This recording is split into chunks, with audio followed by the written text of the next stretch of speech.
Assalamualaikum warahmatullahi wabarakatuh. Halo teman-teman Fisika Semapa, bagaimana kabar hari ini? Masih tetap semangat belajar dari rumah kan ya? Masih memenuhi protokol kesehatan? Dengan memakai masker, mencuci tangan dengan air mengalir, jaga jarak, dan hindari kerumunan ya. Kalau perlu, kalian juga sediakan hand sanitizer ya. Di lingkungan kalian, apakah masih ada proses penyemprotan? Tahu nggak kalian, kenapa pada botol hand sanitizer saat ditekan, air di dalam botol bisa menyemprot keluar? Ini adalah salah satu aplikasi asas Bernoulli. Nah, kali ini kita akan bahas tentang ini teman-teman. Kalau di bab sebelumnya kita membahas tentang fluida statis, yaitu fluida atau zat alir yang diam atau statis. Kali ini kita akan membahas fluida dinamis, yaitu fluida yang bergerak. Sesuai namanya bukan? Fluida dinamis adalah fluida, bisa berupa zat cair atau gas ya, yang bergerak. Untuk memudahkan dalam mempelajarinya, fluida di sini kita anggap steady atau mempunyai kecepatan yang konstan terhadap waktu, tak termampatkan, tidak mempunyai perubahan volume, tidak kental, tidak juga turbulen atau tidak mengalami putaran-putaran. Padahal nih, yang sebenarnya kita susah loh mendapatkan kejadian seperti ini loh. Karena di nyatanya kita akan lihat bahwa fluida dinamis ya kecepatannya bisa berubah-berubah, bisa mengalami perubahan volume dan ada yang kental, serta bisa mengalami putaran-putaran. Nah, hidrodinamika merupakan ilmu yang mempelajari tentang fluida bergerak. Sebelum mempelajari fluida bergerak, perlu diketahui fluida ideal dan jenis-jenis aliran fluida. Kenapa kita mempelajari yang ideal sih? Karena ini untuk memudahkan kita mempelajari semua ini gitu. Kalau kita melihat sesuatu tidak ideal akan jadi rumit loh. Maka yang pertama kita pelajari harus yang ideal dulu. Walaupun di dunia ini tidak ada tuh ya yang namanya ideal, tapi setidaknya kita punya standar ideal kan ya, kayak menentukan pilihan hidup gitu. Oke, kita lanjutkan. Fluida ideal yaitu fluida yang tidak kompresibel, berpindah tanpa mengalami gesekan, dan alirannya stasioner. Alirannya tunak atau steady, yaitu kecepatannya. Nah, setiap partikel fluida pada satu titik tertentu adalah tetap, baik besar maupun arahnya. Aliran tunak terjadi pada aliran yang pelan. Yang kedua, alirannya tak rasional. Artinya, pada setiap titik partikel fluida tidak memiliki momentum sudut terhadap titik tersebut. Alirannya mengikuti garis arus, streamline. Yang ketiga, bel atau tidak termampatkan. Artinya, fluida tidak mengalami perubahan volume atau massa jenis karena pengaruh tekanan. Yang keempat, tak kental. Artinya tidak mengalami gesekan baik dengan lapisan fluida di sekitarnya maupun dengan dinding tempat yang dilaluinya. Kekentalan pada aliran fluida berkaitan dengan viskositas. Nah, viskositas itu kekentalan. Jadi semakin viskositasnya tinggi, semakin dia kental, dia gesekannya semakin besar. Contohnya itu ada sirup, oli, itu kental ya. Beda dengan yang kayak air mengalir ya, itu nggak kental itu. Nah, jenis aliran fluida. Ada beberapa jenis aliran fluida. Lintasan yang ditempuh suatu fluida yang sedang bergerak disebut garis alir. Berikut ini beberapa jenis aliran fluida, yaitu sebagai berikut. Ada aliran lurus atau laminer, yaitu lapisan-lapisan yang bersebelahan meluncur satu sama lain dengan mulus. Pada aliran ini, partikel fluida mengikuti lintasan yang mulus, dan lintasan ini tidak saling bersilangan. Aliran laminer dijumpai pada air yang dialirkan melalui pipa atau selang. Berikutnya ada aliran turbulen, yaitu aliran yang ditandai dengan adanya lingkaran-lingkaran tak menentu dan menyerupai pusaran. Nah, aliran turbulen sering dijumpai di sungai-sungai dan selokan-selokan karena ini ada sesuatu yang menghambat, misal batu atau apa gitu. Ini bisa mengakibatkan aliran turbulen. Besaran-besaran dalam fluida dinamis. Sekarang kita akan bahas yang pertama untuk debit. Kita simpulkan Q. Pernah nggak kalian mengisi bak mandi kemudian sampai luber-luber? Kalian bisa mengetahui berapa lama waktu yang dibutuhkan untuk mengisi bak mandi kalian yang besar dengan menggunakan persamaan debit loh. Kalian cukup mengambil wadah yang mempunyai volume 1 liter, misalnya saja botol air mineral. Kemudian kalian isi dari keran air di bak mandi dan hitung waktunya. Maka kalian akan mendapatkan debit air pada keran. Nah, ini bisa kalian pakai untuk menghitung berapa lama waktu yang dibutuhkan untuk mengisi bak mandi kalian yang besar itu. Tentunya kalian harus tahu juga volume bak mandi kalian juga ya. Tunggu dulu. Dari tadi kita ini ngomongin debit gitu. Teman-teman fisika semapa tahu nggak sih apa itu debit? Jadi debit adalah jumlah volume fluida yang mengalir persatuan waktu. Sedangkan volume kan luas alas kali tinggi ya. Tinggi ini juga jarak. Jarak bisa kita tulis juga kecepatan kali waktu. Maka rumus debit ini bisa kita ubah-ubah sesuai kondisi yang diketahui. Jadi tadi bahwa Q sama dengan V per T sama dengan A kali V kecepatan kali T per T. T-nya akan kita coret sehingga V kecil kecepatan ya. Jadi Q itu debit aliran, A untuk luas penampang, V adalah laju aliran fluida. Jadi kita bisa menuliskan Q sama dengan V volume per T waktu, juga bisa menuliskan A kali V kecepatan. Nah, kayak gitu. Untuk lebih jelasnya kita coba aja deh latihan soal berikut ini. Ahmad mengisi ember yang memiliki kapasitas 20 liter dengan air dari sebuah keran seperti gambar berikut. Jika luas penampang keran dengan diameter adalah D2-nya itu 2 cm kuadrat dan kecepatan aliran air di keran adalah 10 meter per sekon, tentukan debit airnya dan waktu yang diperlukan untuk mengisi ember. Nah, dari data tersebut berarti kita ketahui ada A2-nya, luas penampang yang kedua, ya kita ketahui ada A2-nya, luas penampang yang kedua yaitu 2 cm kuadrat. Bisa kita tulis 2 kali 10 pangkat min 4 meter kuadrat. Dan kecepatan kedua V2 sama dengan 10 meter per sekon. Kita cari debitnya, bahwa debit itu adalah Q sama dengan A kali V. Kita masukkan angkanya. Maka 2 kali 10 pangkat min 4 kali 10 hasilnya adalah 2 kali 10 pangkat min 3 meter kubik per sekon. Nah, yang kedua, ditanya waktu yang diperlukan untuk mengisi ember. Kita tahu bahwa ember kita itu punya volume 20 liter, atau bisa kita tulis 20 kali 10 pangkat min 3 meter kubik. Liter sama dengan desimeter kubik ya. Maka Q sama dengan tadi sudah diketahui 2 kali 10 pangkat min 3 meter kubik per sekon. Maka untuk mencari waktu T sama dengan V per Q. V-nya volume, kita masukkan angkanya, maka hasilnya adalah 10 sekon. Kita lanjut ke yang kedua, pembahasan tentang persamaan kontinuitas. Teman-teman fisika semapa, pernah kan kalian menyiram tanaman menggunakan selang? Saat tanamannya jauh, kalian memencet bagian ujung selang supaya air bisa sampai pada tujuannya. Kok bisa demikian ya?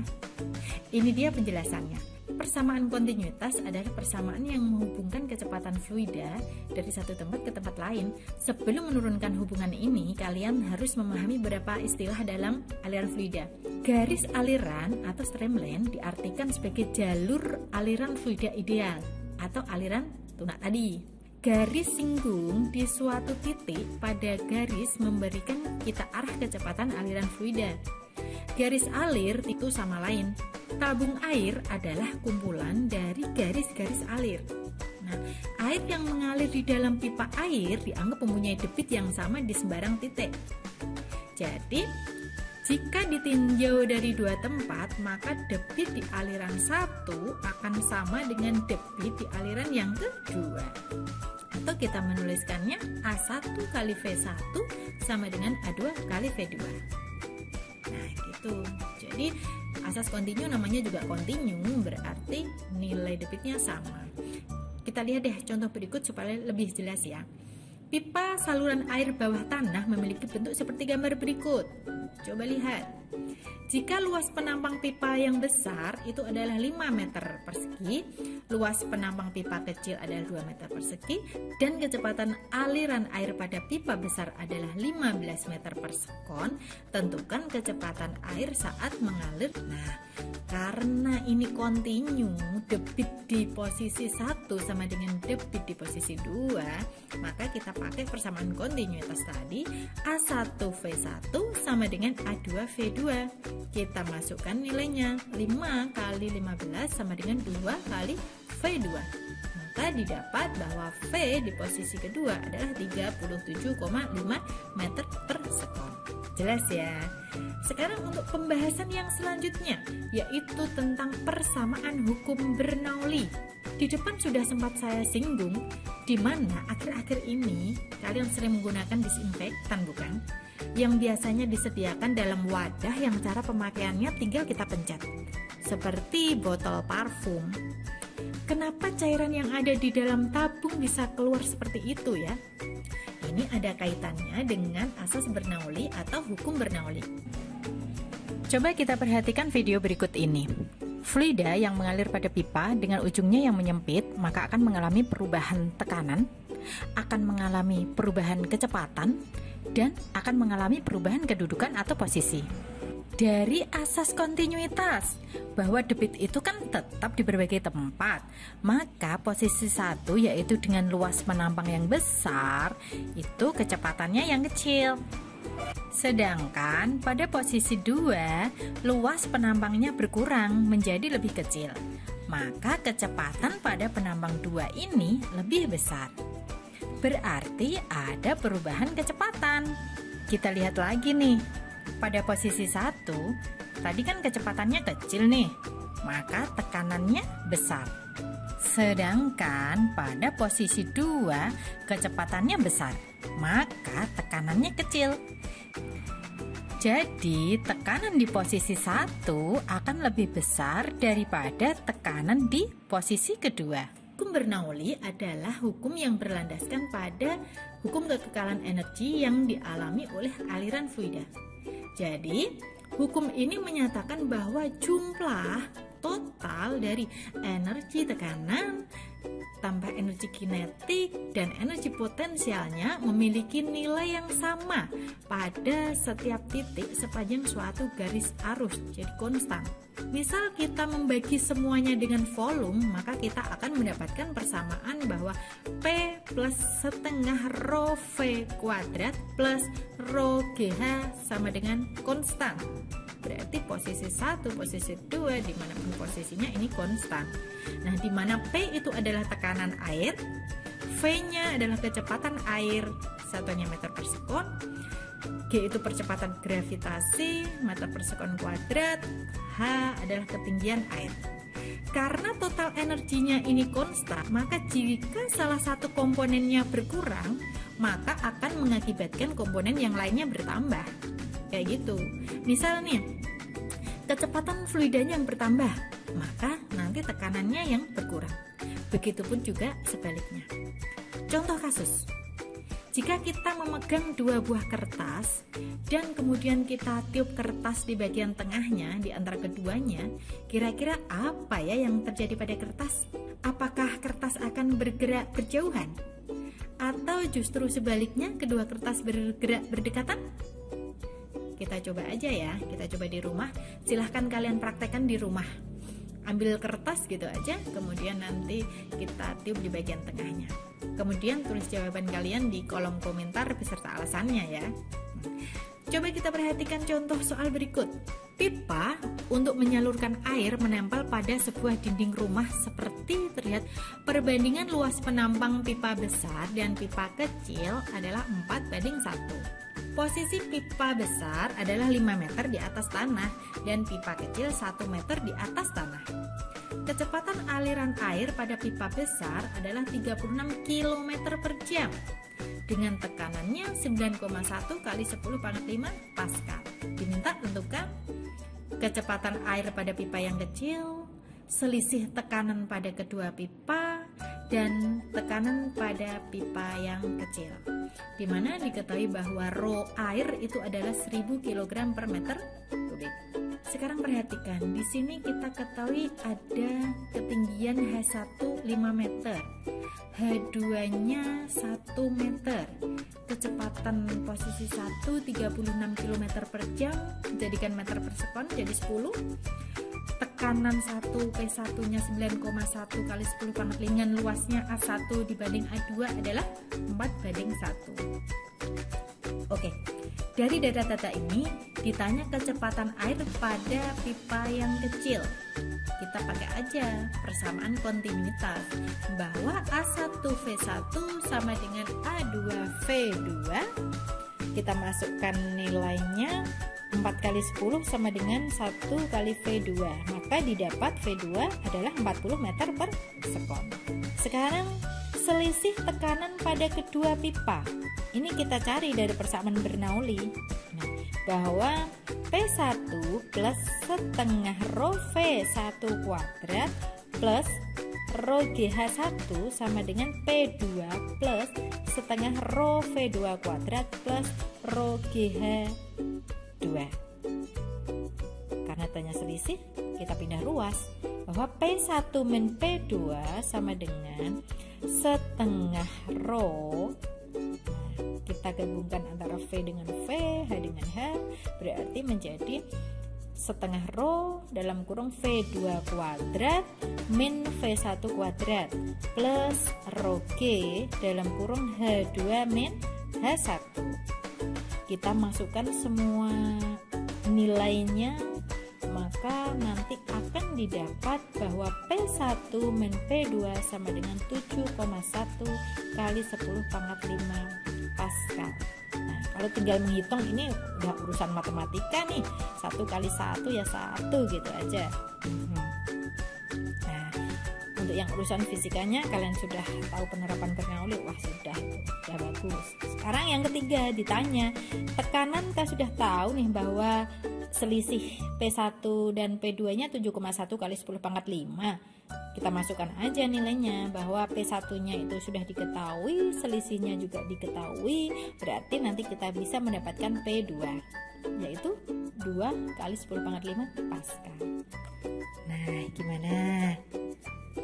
Bisa kan ya? Mudah ya. Kalau masih bingung coba diputar ulang sedikit. Nah, kita mundurkan sedikit videonya. Oke, nah selain pada contoh tadi, pada aplikasi asas Bernoulli juga bisa diterapkan pada kejadian-kejadian berikut ini. Banyak contohnya. Yang pertama yaitu pada teorema Torricelli. Laju air yang menyembur dari lubang sama dengan air yang jatuh bebas dari ketinggian H. Laju air yang menyembur dari lubang dinamakan laju efflow. Fenomena ini dinamakan dengan teorema Torricelli. Kita lihat nih, ada gambarnya. Jadi ada lubang kebocoran di dalam wadah itu. Kita terapkan persamaan Bernoulli pada titik 1, yaitu di permukaan wadah, sedangkan ada titik 2 di permukaan lubang. Karena diameter keran atau lubang pada dasar wadah itu kan jauh lebih kecil dari diameternya wadah yang atas tadi, maka kecepatan zat cair di permukaan wadah itu dianggap 0. V1 sama dengan 0 karena pergerakannya kan tidak signifikan, karena tidak bisa dilihat secara cepat kayak gitu, jadi dianggap kecepatannya 0. Permukaan wadah dan permukaan lubang atau keran terbuka, sehingga baik yang di permukaan maupun yang di keran itu sama-sama tekanannya adalah tekanan atmosfer. Sama, berarti persamaan Bernoulli untuk kasus ini, nah kita masukkan rumusnya yang tadi, karena P-nya sama, kanan dan kiri kita bisa coret, dan kecepatan yang pertama, titik di permukaan dianggap 0, berarti tidak ada, maka tinggal rho GH1 sama dengan setengah rho V2 kuadrat plus rho GH2. Nah, ada rho semua nih, bisa kita coret, hilangkan rho-nya. Sekarang tinggal GH1 sama dengan setengah V2 kuadrat plus GH2. Kalau kita mau mencari kecepatan di posisi yang kedua, berarti V2 kuadrat sama dengan 2G kalikan H1 min H2. Nah, selisih ini kalau kita lihat gambar berarti adalah H, maka V2 sama dengan akar 2GH. Berdasarkan persamaan ini, tampak bahwa laju aliran air pada lubang yang berjarak H dari permukaan wadah sama dengan laju aliran air yang jatuh bebas sejauh H. Gitu. Coba bandingkan gerak jatuh bebas waktu di kelas 10 kemarin ya. Nah, kejadian ini itu dikenal dengan teorema Torricelli. Sedangkan untuk mencari jarak horizontal yang dicapai, kita pakai rumus X sama dengan 2 akar H kali H2.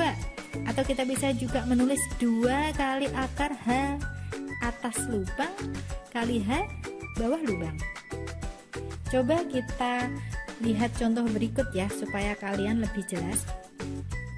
Tangki air dengan lubang kebocoran diperlihatkan gambar berikut.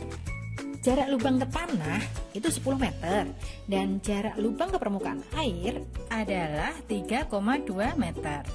Tentukan kecepatan keluarnya air, jarak mendatar terjauh yang dicapai air, serta waktu yang diperlukan bocoran air untuk menyentuh tanah. Kita bahas untuk yang pertama, kecepatan keluar airnya, berarti V-nya. Kita pakai rumus akar 2GH, H adalah di atas bocor ya.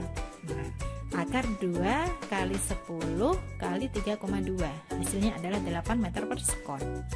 Kalau mencari jarak mendatar terjauh yang dicapai air, berarti kita pakai rumus X sama dengan 2 kali akar H atas bocor kali H bawah bocor. Nah, berarti 2 kali akar 3,2 kali 10 sama dengan 8 akar 2 meter.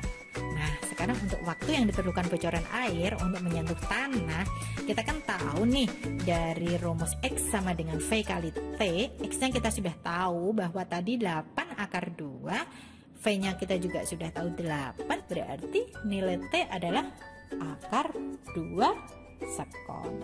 Begitu. Mudah ya.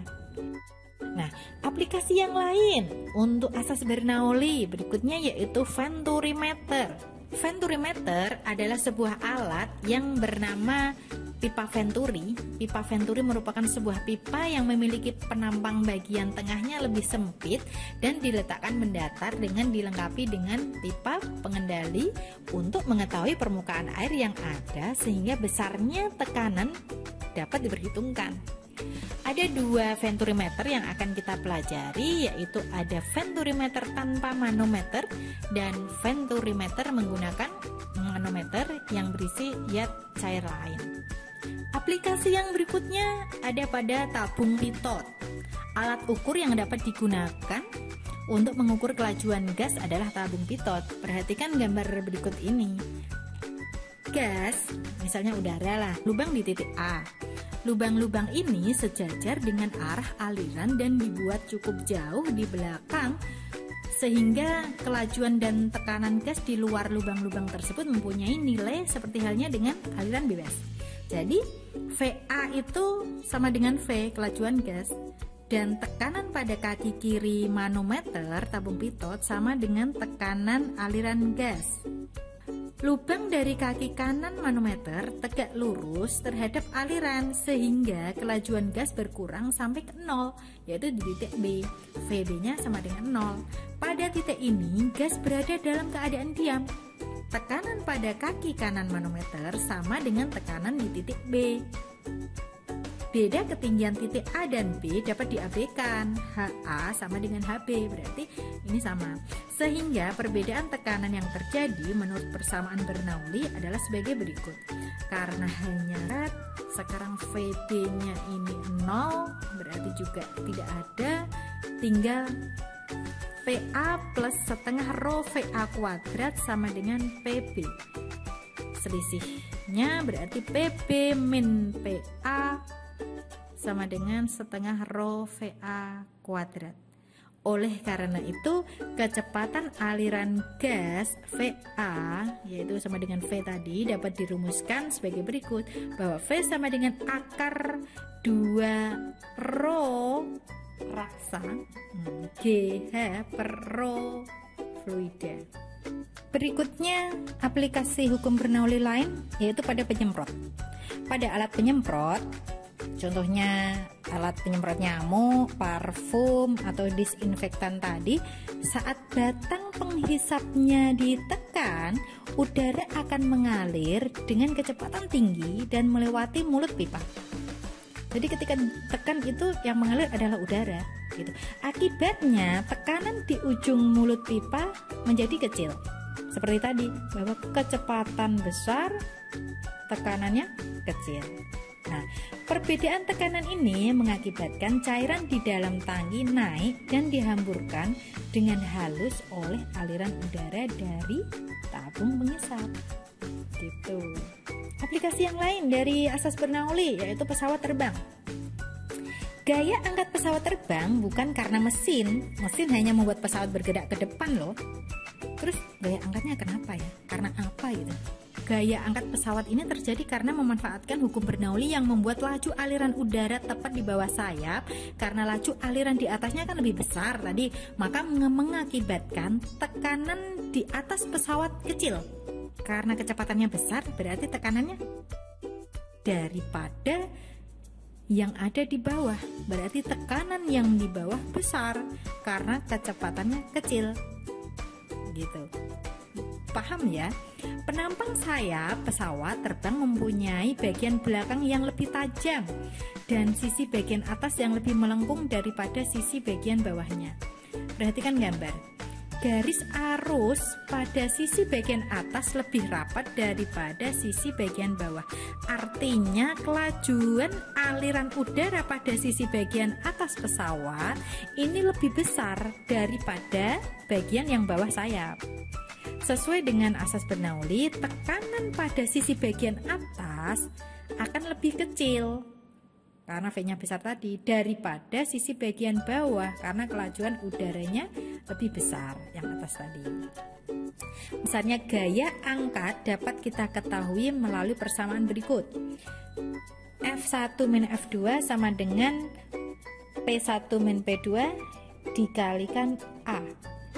Atau bisa kita tulis F1 min F2 sama dengan setengah rho kali VA kuadrat min VB kuadrat kali A, di mana rho-nya itu adalah massa jenis udara, VA kecepatan aliran udara pada bagian atas pesawat yang besar, VB itu adalah kecepatan aliran udara pada bagian bawah yang kecil, F adalah gaya angkat pesawat, satuannya Newton. Pesawat terbang dapat terangkat ke atas jika gaya angkatnya lebih besar daripada berat pesawat, bukan?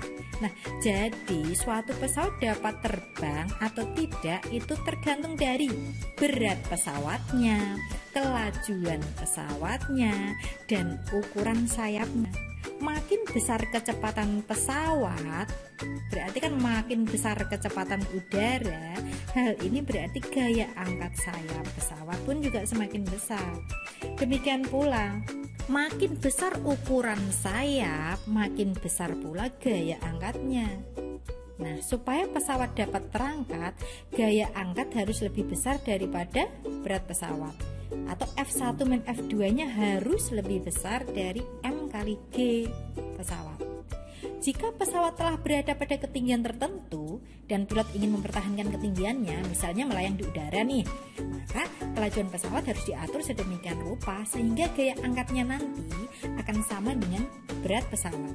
Jadi nanti F1 min F2 nya akan sama dengan M kali G nya pesawat. Demikian tadi penjelasan tentang fluida dinamis. Dan assalamualaikum warahmatullahi wabarakatuh.